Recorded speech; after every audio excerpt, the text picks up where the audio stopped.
Welcome to the Carl Jackson podcast. This is a special edition of the podcast. We have an amazing guest on the show today. Her name is Dr. DanielleRoberts. Actually, you guys have actually listened to her podcast. She's been a guest on the podcast before.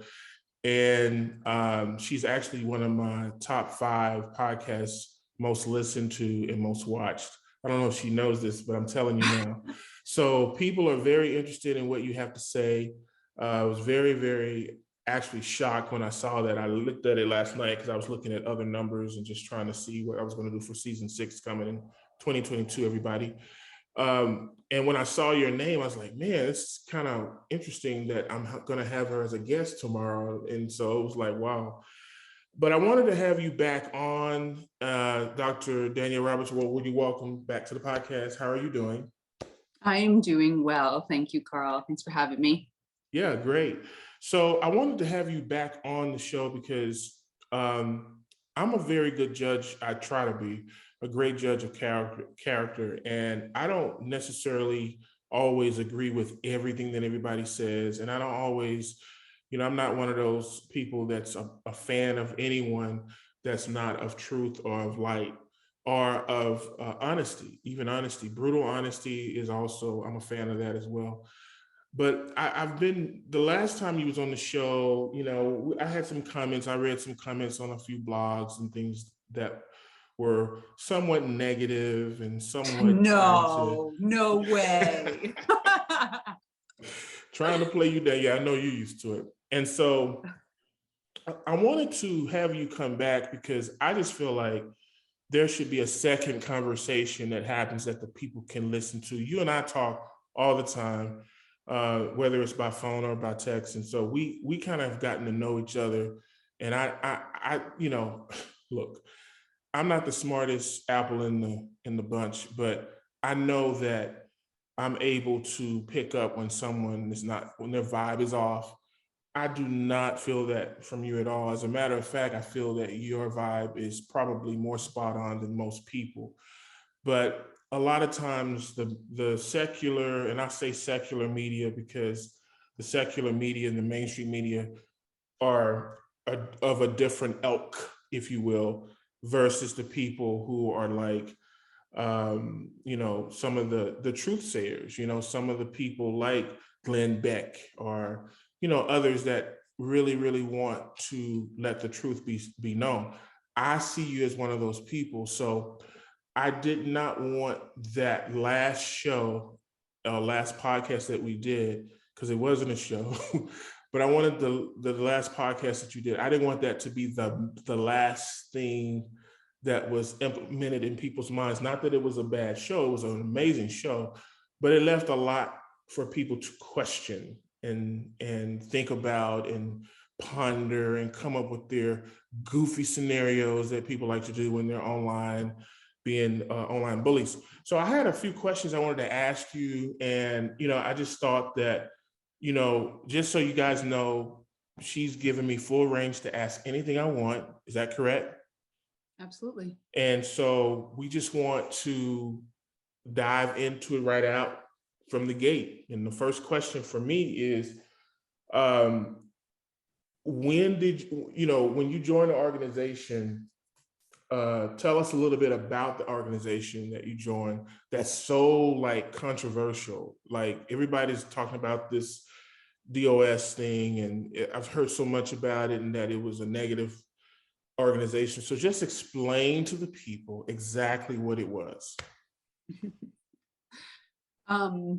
Well, thanks, Carl. And again, thank you for having me on. I think, your compliment is very meaningful to me. I've tried nothing but to be honest and truthful and help people to see what's actually going on. So that is my intent in coming back on the show today.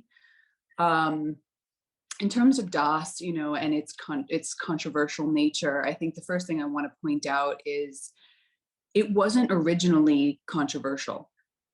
When I was introduced to it, I guess, let me say this. If I were sitting where the viewers were sitting, I would think it's controversial too. If it's been 4 years and the media had fed me the same narrative and the same story and the same spin, that it's fed the public. If I was sitting in that seat at home, I'd be going, what is this chick doing? Right. What is she thinking? Right. What is she thinking? So I just want to get that very, very clear from the beginning. Like, with the optics that has been presented to you guys, I 100% would be like, oh my God, this woman's out of her mind. So I'm on the same, I'm on the same path with you guys. But please understand that what has been presented to you is very, very far from the truth. And I think if we can at least agree to keep our mind in that place as we start this conversation, then I can start to share with you guys my experience and what it was like for me when DOS was presented to me. When I was asked to this opportunity was essentially presented to me. If somebody came up and let's not to cut you off, but let people know you were highly successful doing what you were doing when DOS was presented to you, correct? Yeah, I think this is kind of relevant, actually. People ask me, like, why would you join an organization like this? And again, there's an assumption in that an organization like this, because they're assuming the organization is what has been presented. So I've already covered that. But, for me, oh my gosh, from such a small age, I really wanted to help people. I had somebody in my family that really struggled with addiction and health. And from a very young age, it was my heart and soul to be able to help this person. And I had my own struggles. We talked a lot in the last podcast about my life leading up to. So I'm not going to go into that. And right. You guys can watch that episode. But I think essentially, I had gotten to a place where I sacrificed a lot of my time and effort, became a doctor, did the thing, got to where I wanted to be that way. But it didn't change the broken system that I was working in. I was watching people around me dying who didn't need to be dying. Our medical system is very broken, and we essentially have a sick system. Right now we do things to keep people sick. And I would go into the hospital and I would go into my job and I would watch this list of medications, and I knew I could get these people well, but with the system that we have, we're keeping people sick. Talk about COVID, talk about any disease you want to talk about. People are unnecessarily dying, and that's not cool. So that being said, after I became a doctor, the first thing I did was try to open my own practice, because I wanted to practice the way that was meaningful to me, that actually got people well. Fast forward, that was difficult. I found 2 years later, I found a group of people who, they were doing this on a big scale. They wanted to reach many people. And I was able to partner with some amazing, very impactful people from all over the world. And we built a company that became international in 18 months. We were in 3 different countries.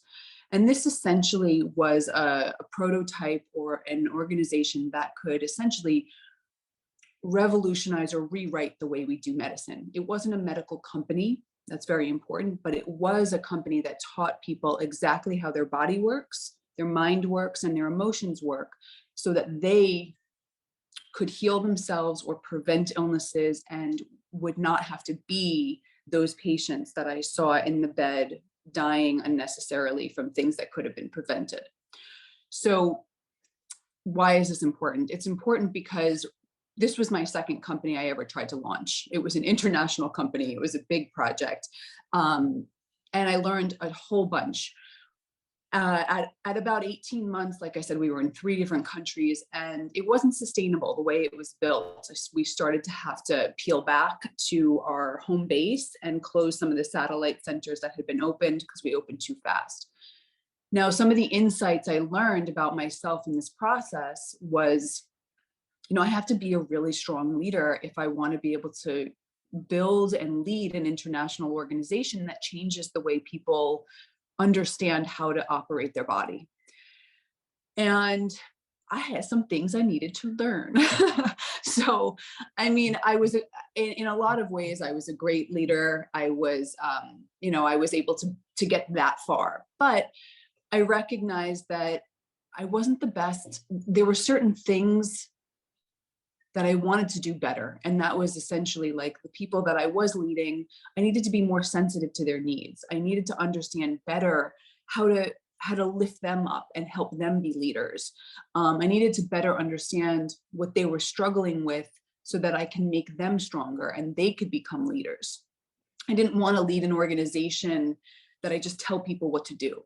You know, I wanted to understand how to ignite people and how to have them become strong in who they are. So I was not good at that. I was really not good at that. I was, you know, the lead in the front, you know, doing my thing, but I wasn't good at knowing how to do that. So one of the best ways that was presented to me for me to figure that out was to become a better follower. You know, figure out what it feels like to follow someone else. You know, I was typically in the lead in most of the projects I did. So I didn't really have that. And that was a big part. So when DOS was presented to me, this was the moment I was in. So if you guys can understand that, everything in my life is building to this point. I want to build this company. The company starts failing. I realize I need some help.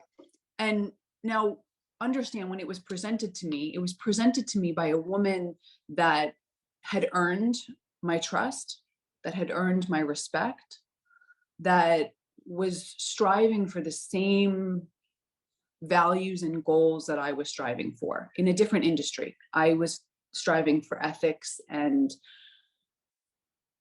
evolution in medical and physical work. She was doing it in acting and movies. And she saw that in that industry, there was also a ton of corruption and a lack of ethics and morality.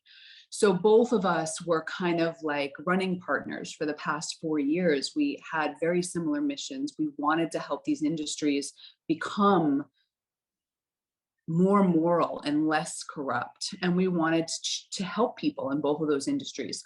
So again, I think that's important because, you know, if this were some stranger that approached me that hadn't earned my respect, that I didn't trust, that was asking me to join a lifelong organization that had a master-slave dynamic or terminology where I was going to be committed to them for life, I'd be like, I don't know you.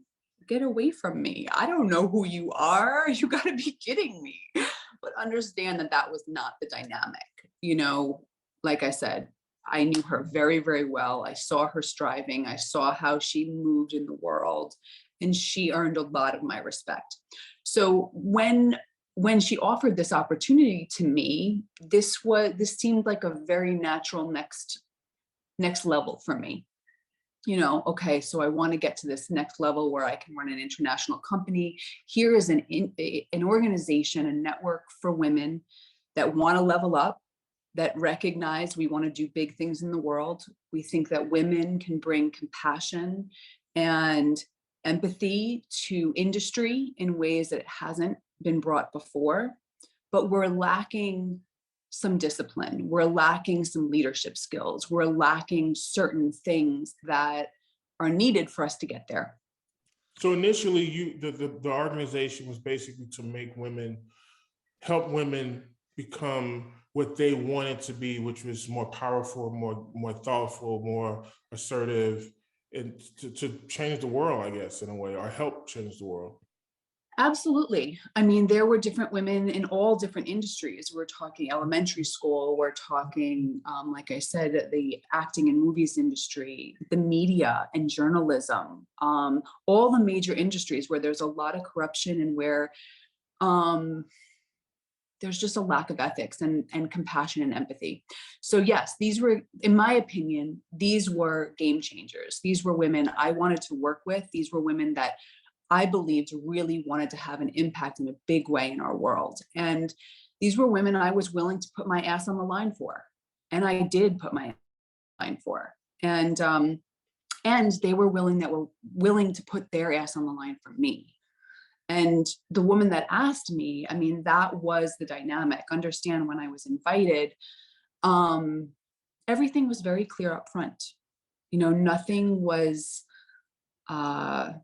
shady, nothing was deceptive in any way. And I know that that is not the That is not the narrative that is being presented today. But it wasn't like that at all. I mean, when it was presented to me, it was very clear. Number one, if I even wanted to know any more information about it, I would need to give something of value to show that I really, I was taking this seriously and this was something that was important to me. And you know what?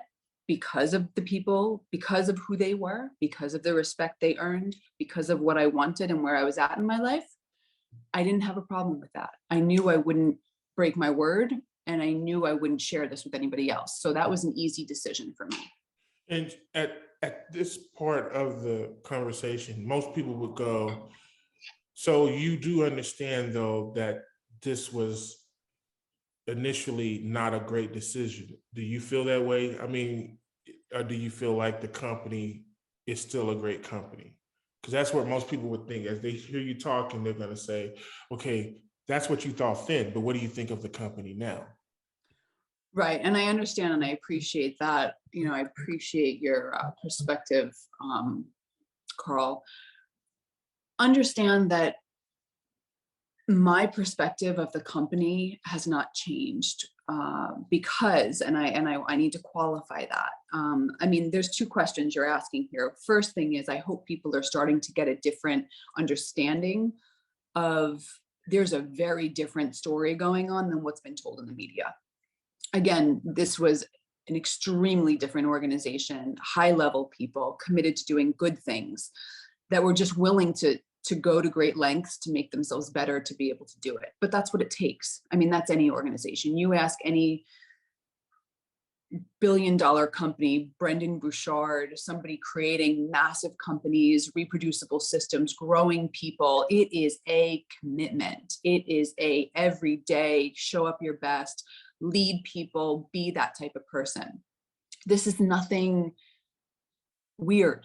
This is, I mean, some of the tools and the practices we were doing may be unconventional. Maybe people didn't, don't use all those tools all the time. But even that, a lot of the tools that we did use are pretty normal, but they're being skewed in the media. Yeah, and everybody's system of how to get there is different too. Everybody's secret list of how they motivate their group or team is different. Everybody's not going to do the same thing. So I get that. Exactly. So when I was approached, all of these things, to me, this company had the utmost integrity. The people I watched grow, and it's not that they weren't human and they struggled and they had failures and they messed up, but they made it a priority to fix it. They made it a priority to apologize. They made it a priority, please don't mistake. We're all human. We all put our pants on the same way, and there is no perfect here. This idea of building DOS may not have been perfect, but these were women that wanted to make a difference and had an idea. They saw that there was a gap in society and they thought, you know what? I think we can do something about this. I think we can make this better. And, if you speak to any of the women, the first line women today, I have the privilege of being, close with Nikki Klein and some of the other women. And if you hear them talk about it today, she spoke about it in my medical hearing, super humble. Like, this was an idea. We thought this could work. We were open to changing things. It was a year, maybe a year and a half into its development when it was under fire and being pulled apart in certain ways. And I mean, the master slave. Let me ask you this. Do you think it was if this was an organization that was strictly for men, do you think it would have been as hostile in the media as it was? Well, let me ask you this. So let's just say, I mean, this is such a good question. So there are organizations, I don't even need to do it hypothetical. There's the Omegas, there's Michael Jordan and Steve Harvey and the Attorney General. These are big time men doing big time stuff. They've got big ass brands on their chest, like from a hot iron. Like, we didn't do that. That's a little barbaric. That's a little savage. We're women. We do things differently. It was a very, very mindful choice to use tools that we chose. But there's been nothing in the media about the omegas. There's been no problem if men want to choose to brand their chest with a huge scar. LeBron James, Kevin Hart, they both have a big, huge, I won't say the organization, but I know the symbol right there on their chest. It's like, you know, why is it a problem when women do and it's not a problem when men do? So yes, I mean, I want to go back and answer your original question, just get through that first question. But basically, when I joined, this was a very prestigious organization. It was presented to me, you know, there were 4 commitments presented right up front that I would be very, very clear that I was agreeing to: lifelong commitment, a vow of obedience, a brand, and a piece of jewelry that I would wear forever to commemorate my commitment. I was cool with those things. I knew who I was committing to. And why did you not see the branding wrong? When you get to that one, I want you to elaborate on that. Okay, absolutely. Yeah, I mean, all of these commitments, again, I trusted the people that I was with. I knew what we were doing. I knew what it was for, and I knew what I wanted in myself. And, you know, I mean, the woman that invited me even said, like, listen, we're human. I may not always get this right, but I know if we're committed to each other for life, we'll figure this out. I don't know how many of you are married out there, and I don't know how many of you actually take your vows seriously, but this was no different. You know, these were people that I loved and respected, that had the same values, that wanted to level up. And that wasn't a problem to me. That was something beautiful. It's not a problem. This was one of the most meaningful commitments I've ever made in my life. And I took this very seriously. So, I mean, the master slave terminology, of course, was I like, what the fuck, you know? But when explained, and before I made any commitments, everything was explained. It was to help me learn how to be humble, how to be vulnerable, how to follow, which is exactly what I wanted to learn how to do so I could be a better leader. You know, and again, I knew that these women would never try to hurt me. So all of those things, and now to get to your question of the brand, all of those things were fine. And in terms of the brand, I mean, I have 2 tattoos. I got them when I was young. I was 17 and I was 19. You know, I became a purist in thought about the physical body a bit after that, and said, you know, I don't really think I should be, I don't know if the needles and the ink, you know, like that, I have to detox that stuff out of my body. You know, my body and the way I help people heal their bodies, I take very seriously. So, and I always walk my walk that I talk, you know. So 19 was the last tattoo I ever got. You know, this was different. It wasn't ink. I also was starting to change certain perspectives about things like that. But ultimately, I think one of the things that I questioned, hold on, I'm so sorry. I had these alarms going off. I should have shut them off before this interview started. Okay. I apologize. So, I mean, the branding's no different. I mean, if something is meaningful to you, people often choose to make it something that is permanent on their body in the form of a tattoo, in the form of a brand, whatever it is. You know, there are so many people that have a brand of a loved one's initials, you know, that they passed away and they wanted to commemorate their life together, whether it's a spouse or a parent or a child. You know, this is not an abnormal thing, you know. So the brand, to me, it was kind of, I mean, you had to hear the way the women presented it. The woman that asked me was so excited. She's like, we're going to be badass. You have to get a brand to get into this. You know, this is a lifetime organization. We're going to be next level, you know?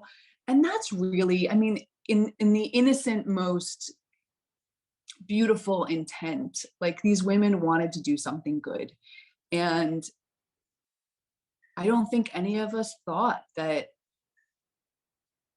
one of our trusted sisters or friends would ever break that confidence, would ever not just break that confidence, but then try to destroy us and destroy the organization. And for her, that certainly was never something, and naive, maybe not, well, clearly naive, because it's true. So, but it's not something that I ever foresaw that one of the women would do. And I, clearly now I know. So I hope that explains. It was a very different experience for me. And So let me ask you this.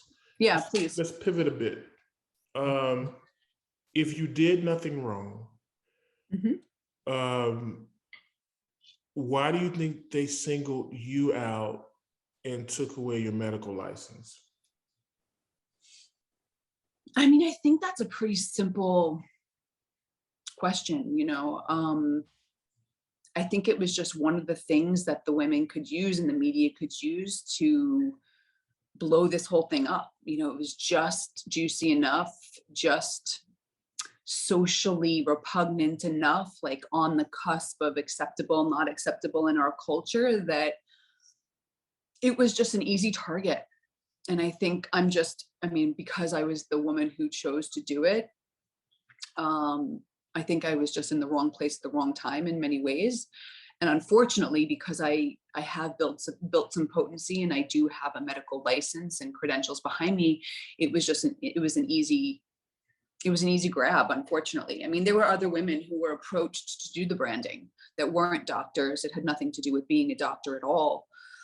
But this was an easy target, oh my God, we were held down, we were tortured, we were screaming for hours. None of that is true. I have videos to back all of that up, and none of that is true.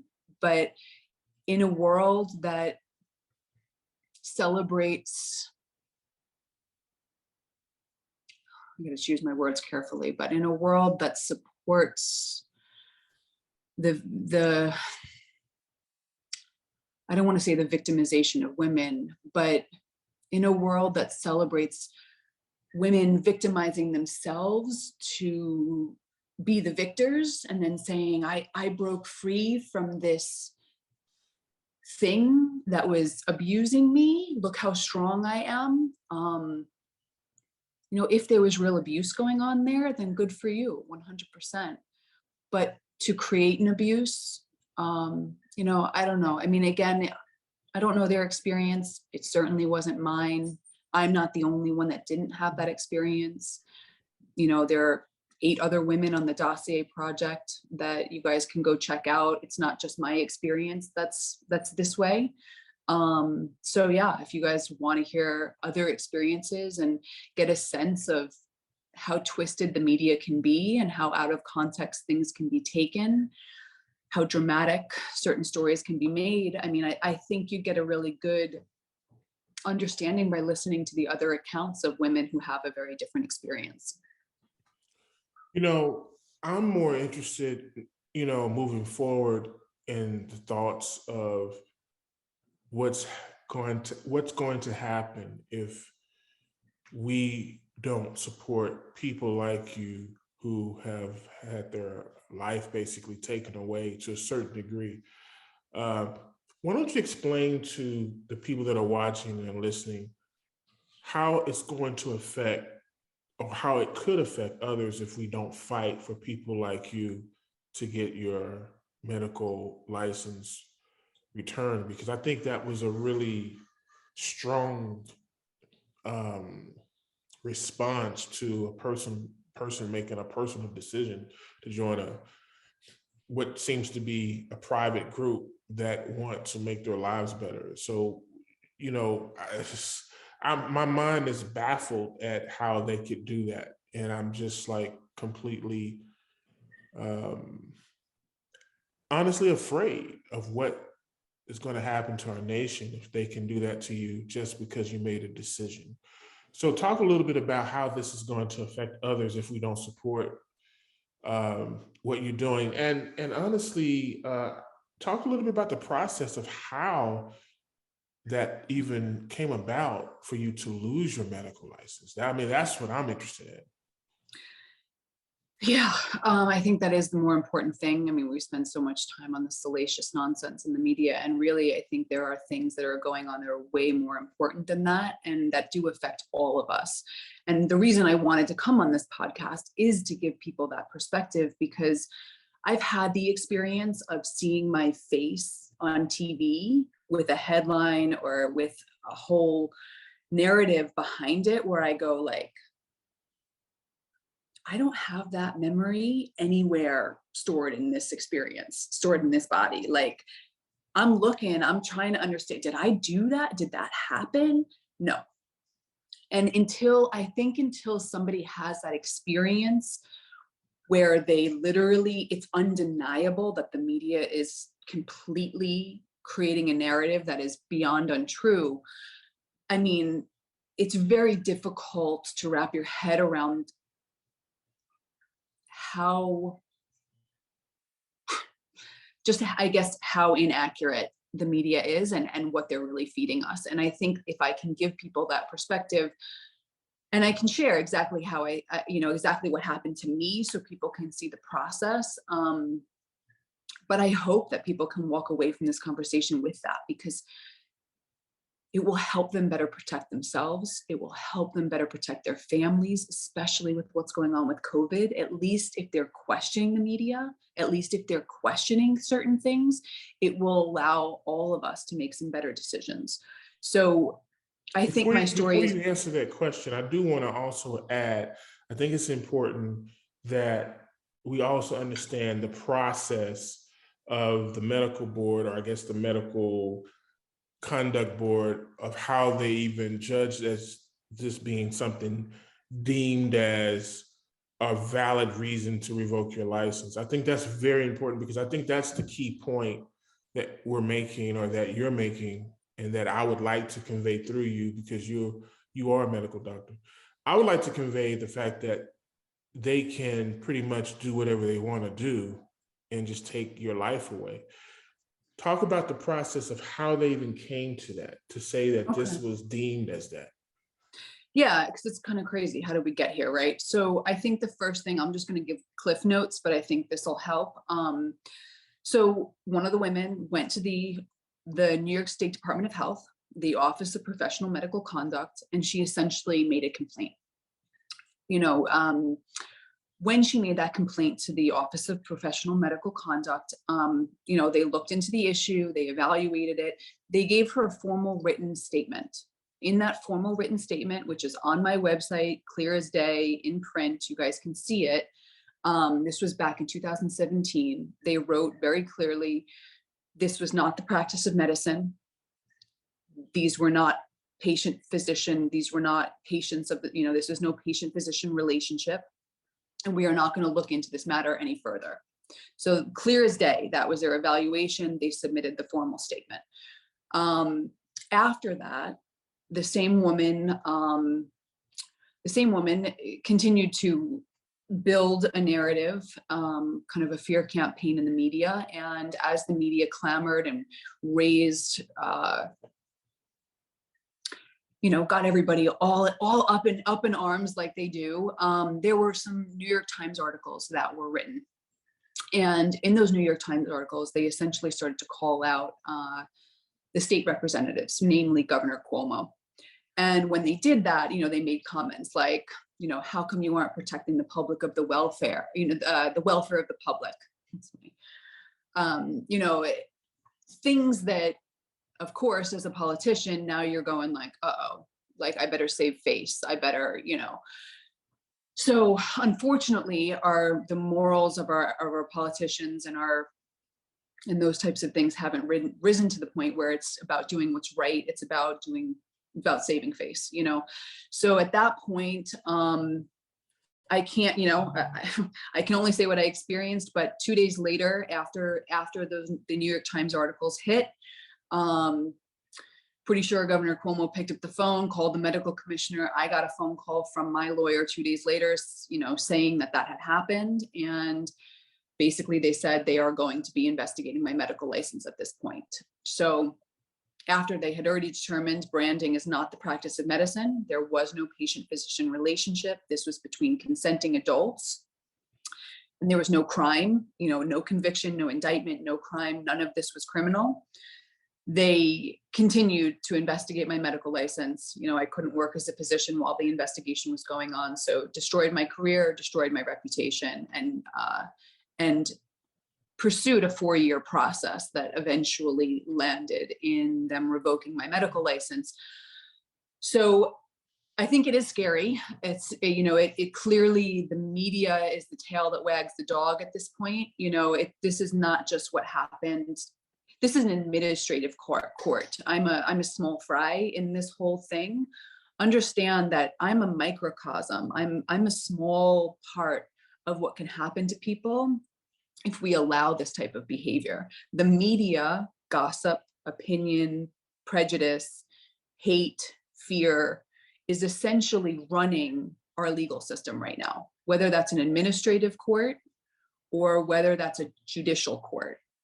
I mean, again, I can go into a whole bunch of other information about the federal trial and tampering that was done and a whole bunch of other things to get convictions that were wrongful. But if we just take this one baby step today and just take my experience and just are able to see what's happening here, it's very scary. And if we continue to condone the behavior of the media and allow officials to make decisions like this, we don't have freedom. We can't act how we want in our personal lives without the media and the court of public opinion judging what we're doing without being there, without knowing us, without knowing the situation. There's no investigative journalism anymore. There's no facts and research and making sure that you're not hurting someone before you're printing a story. These people are destroying people's lives for ratings and they don't care. There's not a lot of due diligence there. And unless we start taking that seriously, I mean, we're all in a position where what we do in our private lives can be put on trial by the public, all the haters out there, all the people that aren't very responsible, putting their clicks in, and essentially our livelihoods or our state licenses. And please understand that this is a state board. So anybody with a state license, if this decision is able to be upheld, it's not just medical doctors that are at risk. The state issues a license to doctors, to lawyers, to brokers, to CPAs, to teachers. Any state appointed professional could lose their license, their livelihood, the way they feed their kids because of this circus we have in the media. And what's crazy is I don't think people understand how much that's happening now when you look at even the situation with COVID and the vaccinated versus the unvaccinated. They're already setting the stage now. I mean, it won't be long if they continue this way, if we allow this. It won't be long before you're going to start hearing people are getting arrested out of their homes or being investigated on their taxes or anything they can come up with because you didn't take the shot. People are going to start losing their kids. If you are a parent and you don't want your kids to be vaccinated, they're just going to start picking you up or taking your kids and making them state owned. Like that's going to happen next if we don't fight for people like Dr. Roberts. And I think that's the part that you're not saying, but that's the part I'm hearing as you're talking. And that is, it's already happening. The media right now, I saw a thing the other day where Don Lemon was on TV and he says, I think that anybody that's not vaccinated should not be able to go to the grocery store. What? Are you smoking crack? Are you retarded? What? You shouldn't go to the grocery store? Oh, okay. So because I'm trying to be a responsible parent and I have a 6-year-old or a 5-year-old or 8-year-old or a 12-year-old, and I don't want to get them vaccinated and I don't want to vaccinate myself, I shouldn't eat? I know. I mean, there are bills being passed to say that people that aren't vaccinated can't have health insurance. I mean, there's all sorts of things going on. I mean, it's flying, it's jobs, it's people not being able to work in their workplaces. I mean, we're talking about essential human rights. And like I said, I share my story because I hope it sheds light on that stuff. You know, I think the important process that I didn't highlight yet is that objectivity, critical thinking, scientific process, and legal process are being completely eliminated. And that's, you know, in my case. Say that again.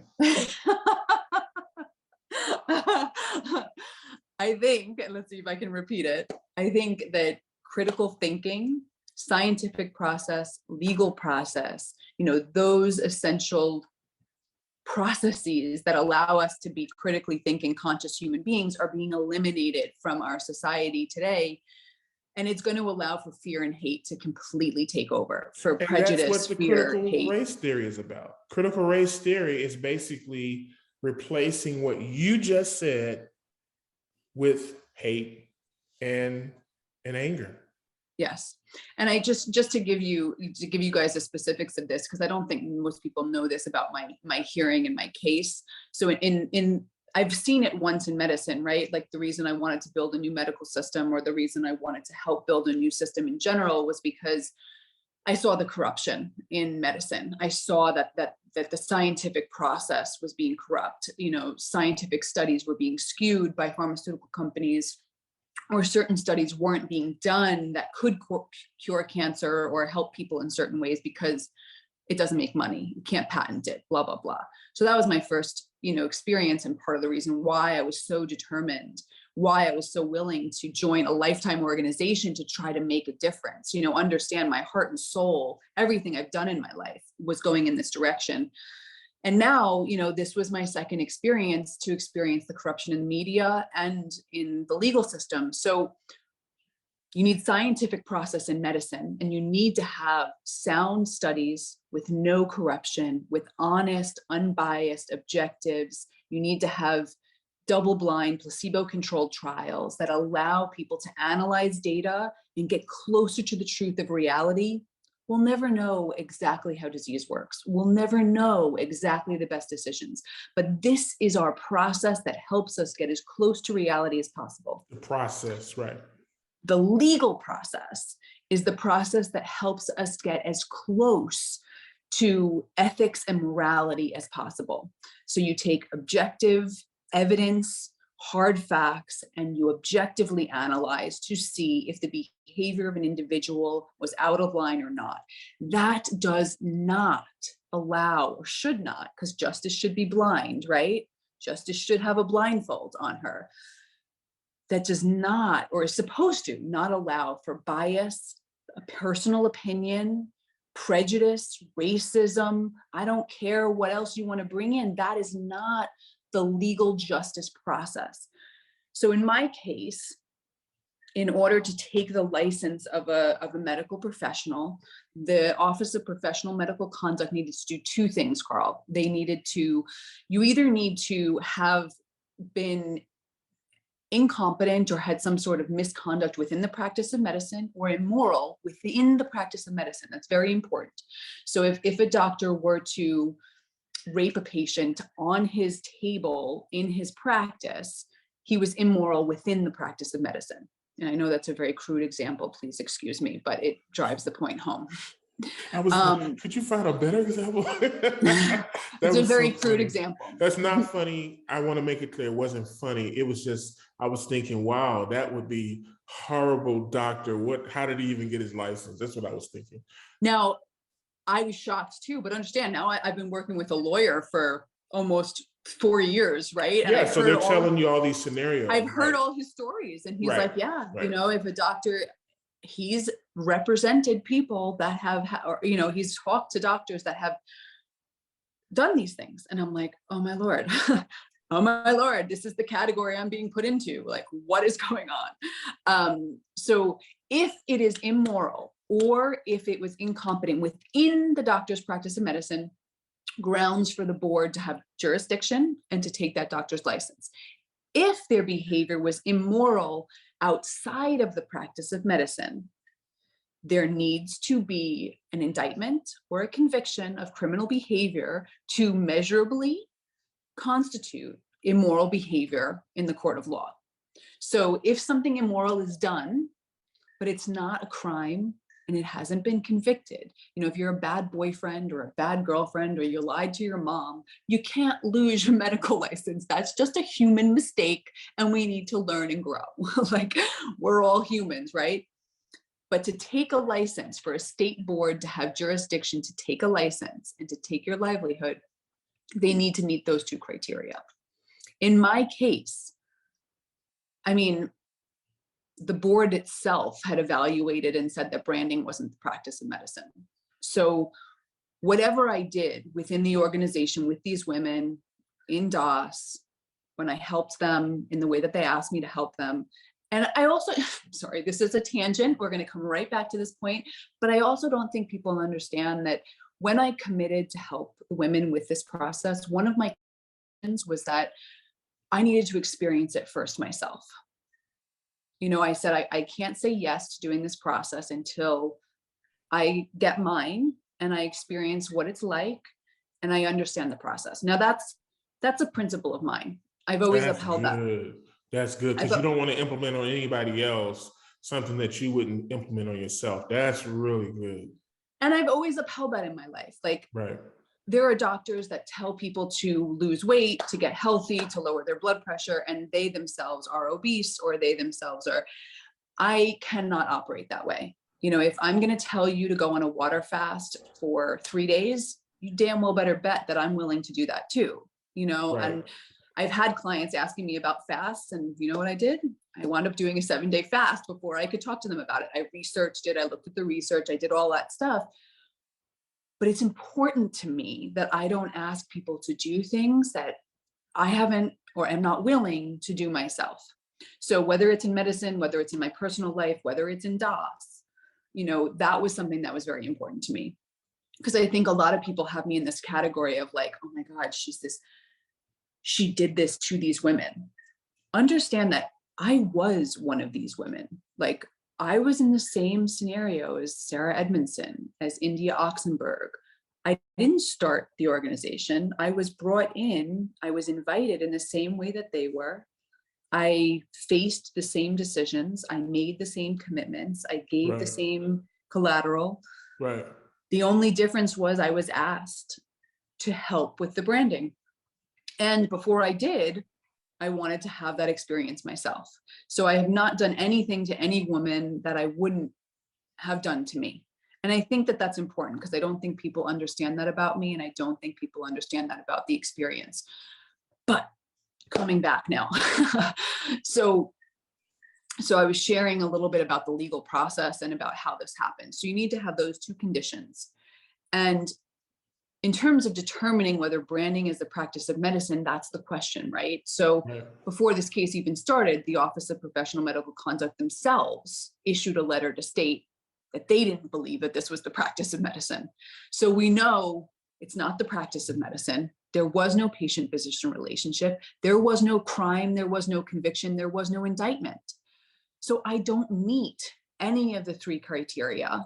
I can even share with you guys what the medical legal definition of medicine is, so you can decide for yourselves if you believe branding meets the criteria of the practice of medicine. But the medical legal definition of the practice of medicine is diagnosing, prescribing, treating, or operating, none of which happened, for some disease, deformity, pain, or condition.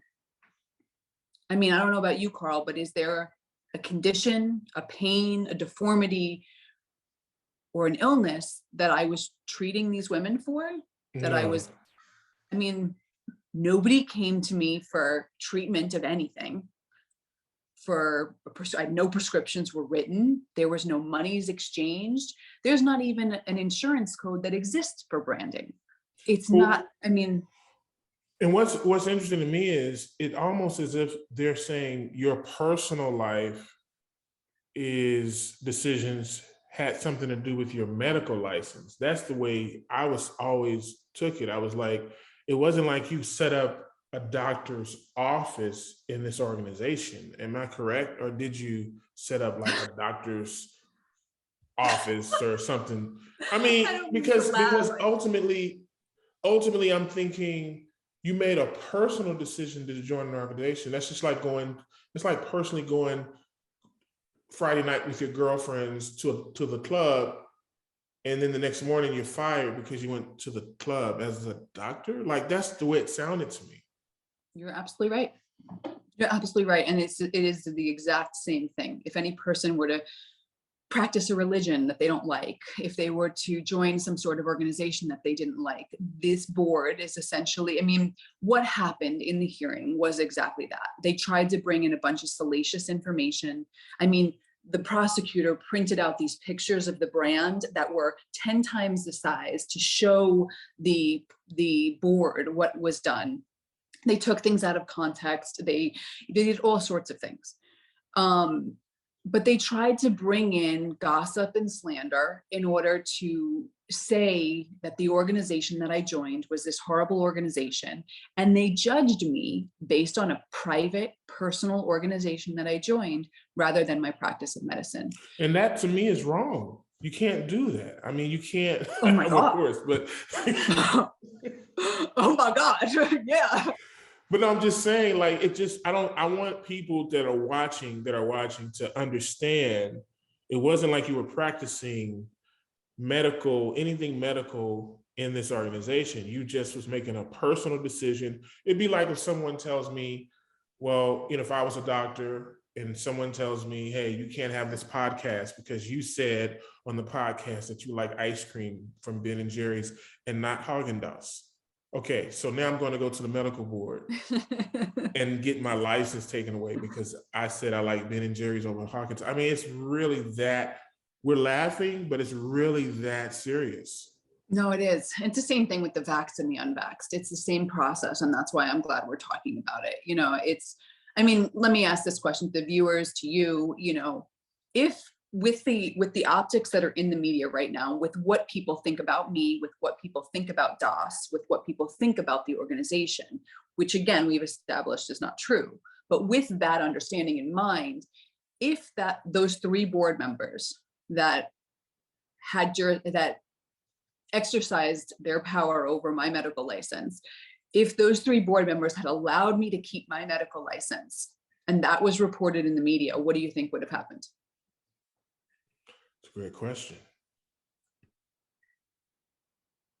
I mean, and I think anybody at home, right? Like the woman who tortured women in this DOS thing, which is crazy, considering now that we're speaking and you hear me and you understand how this really was. I mean, people would have been crazy. It would have been like gone totally bonkers if I was allowed to keep my medical license. And I honestly think that those 3 board members one, I think there was political pressure. I think it was very clear. There was a point in my medical hearing where me and my lawyer both looked at each other.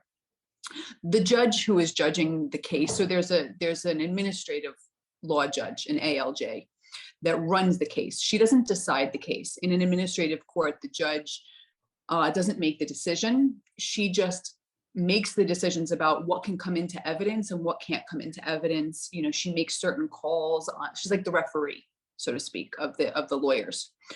So there are certain decisions that she made. And in the beginning, she was very open-minded. She seemed very fair. Her calls were pretty objective.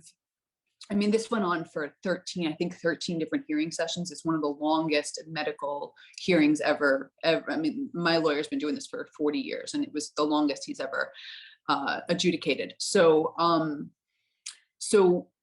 she was objective and seemed to be fair getting to a point. And then there seemed to be one day where we both came into the hearing, and all of a sudden, like, her demeanor changed, the decisions she was making changed. And we both were like, what on earth? And I wasn't born yesterday, and I've been through this for 4 years now. Like, somebody got a phone call, somebody got in trouble. Understand that those 3 board members and that ALJ are hired by the board hired by the health department, the Office of Professional Medical Conduct. These are not bipartisan parties. These are not unbiased parties. If they make the wrong call, they get fired.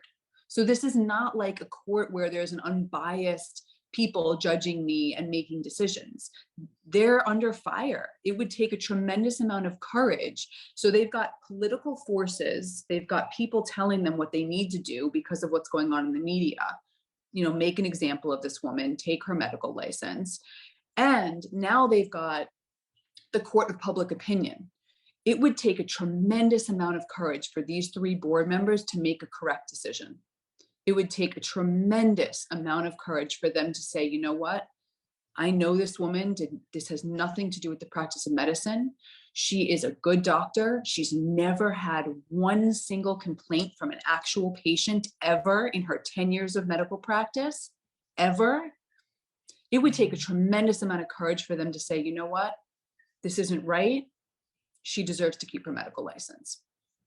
They'd get fired, and the whole, public opinion, trial of public opinion would freak out. So I have empathy for their position, but it's not right. And it takes all of our freedoms away, and it destroys our justice system. And that's why I'm talking, because this is a baby step, Carl, and I'm so glad that I have this platform. But I have the opportunity, we have the opportunity to take this to the New York State Court of Appeals. And the reason we have that opportunity, it's not because it just affects me. If their decision only affected me, it's a non-issue, right?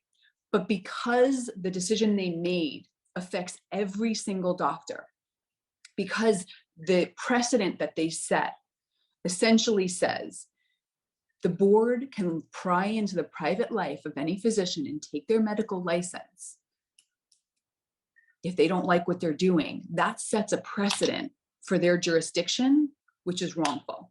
And because of that, I can take this to the New York State Court of Appeals, and I can file an Article 78, and I can fight against the decision that was made, not just for me, but for every other doctor, for every other state licensed professional, so that we can reverse this, so that we can put due process back where it belongs and put public opinion and everybody's opinions back where they belong, and separate those two things so that we can do the right thing. And that's, this platform, getting the word out, putting eyes on those judges so that people are astute to what's going on, that will allow, me taking this appeal, going to fight it in a legal system, I already know what happens. We have to have people's eyes on the judge. We have to have people tweeting and interviewing and talking and going, what is this judge going to do? We see what's going on here, Judge. Do you have the gusto? Do you have the backbone? Do you have the backbone to do what's right? Do you? And that's, I commend you, because you know what? You've one of the first people that have the backbone to have me on their show. Oh, thank you. I thank you for the compliment, but I also want to say, I believe in you. I believe in you, and I believe that our paths crossed for a reason. And I just want people who are watching to know, she really didn't want to do the first interview. It took me months, I'd say months, for me to get her on camera, because she was so untrusting of anyone of the industry, typically entertainment, because of how much she was disrespected and hurt, frankly. And so it took a lot for me to woo her and court her, if you will, by social media and just by talking, having conversations, and trying to let her know how much that I could see beyond the BS. So that's why I want you on this platform. You're always invited to be a part of the podcast for any reason. And any of our other shows that's on the network, CJC, if as these shows are being developed, if you happen to be booked as a guest, we're always going to welcome you with open arms. And I want the public, more importantly, to support what you're doing. I think it's important that people are aware, but it's another thing to be aware and do something about it. Our lives are at stake right now. Our medical life, health, food resources are all at stake right now. And it's because of what's happening to Dr. Danielle. And I'm gonna still call you a doctor, even though technically they have decided for a brief second that you're not a doctor. But I just think that people need to support this and help in any way they can. Why don't you talk to us a little bit as we kind of wrap this up? How can people get in touch with you, and where do you need the most help right now? What can we do as a collective, or as individuals, or other organizations that are watching that are kind of feeling that pressure as well, and don't know what to do and how to navigate through those waters? What can we do to help you? Because I think if we help you, it could actually open the door for many other states and legislators and other people, congressmen, to start, we need to know our power, is basically what I'm trying to say. And it starts with helping people like you. If we know our power and we know how we can use it to our advantage, what can we do from a political standpoint, from a financial standpoint, from resource standpoint? Tell us what you need, and let's see if the people out there will do what they can to help. I really appreciate that, Carl. Thank you so much. I can't tell you, it's been such a struggle over the past 4 years. And I've, I don't think most people know this, but I've sold my home. I've sold everything that I own, basically, to be able to continue to stand against these allegations and these stories in the media. And, at this point, there's two things I think are super important. One is, like I said, I'm just the tip of the iceberg. I think this is a very important case. I think it's a super important case for any state licensed professionals, but understand the process that happened with me is the same process that happened in the bigger case surrounding Keith Raniere, surrounding this entire process. And that case, understand, if we as a collective can work together to overturn my case and this decision, that is one small win that starts to turn the tide. Then with this other case, and it would take another interview and another conversation, but understand we have hard DNA, like if this was a murder, what DNA evidence is in a murder, we have in computer forensics, digital information, we have very clear evidence of the FBI's concerted collaboration to plant evidence, tamper with evidence, collude together to, it's not just one infringement. There were multiple infringements that the FBI colluded together. And it's all, we have several forensics experts that have corroborated this, signed their name, to these documents to say that it's very clear to them that this is exactly what happened. Now, that is in a high profile case, an international case where, it's kind of like Watergate. Like, it's this century, the amount of corruption that we have DNA evidence for that could be exposed would not allow this to just be swept under the rug. If we allow something this colossal, a high profile case with this amount of corruption, with this type of evidence of the corruption, we literally have no justice system in this country. We have lost any sense of civility, any sense of justice. And if we can make this win with me, understand, this momentum is going in one direction, right? There's my case. They're trying to take my license in Wisconsin. There's a civil suit against me where people are trying to take money, not from me, because I ain't got any, but from the billionaires involved in this organization.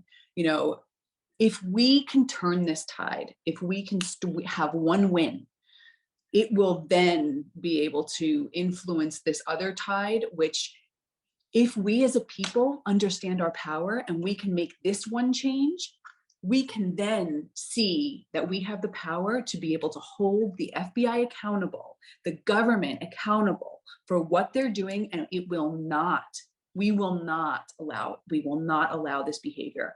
You have to uphold a certain standard if you're going to serve the people, because that's their job as FBI agents, as government officials, as judges.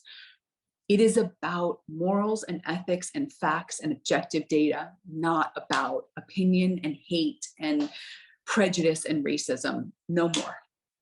And if we understand that we have the power to do that, I mean, there will be a change in this country. There will be a change. So in terms of what you can do right now, in terms of what people can do to get involved right now, everything's on my website. So DrDanielleRoberts.com. You'll see my statement there to the medical revocation. It has links to the letter that I was talking to you about, the evidence that shows the political involvement, all that stuff is there. There's something else that says get involved or learn more. There's a fundraiser that I put on Give, Send, Go. I need to be able to provide my lawyer with funds so that he can do the appeal. And like I said, I've given this everything I've got. So if you guys want to stand with me and are willing to support, we can do this together. I need $40,000 total to run the whole campaign. I've put down the first 5,000. I need 35 more to make this a reality.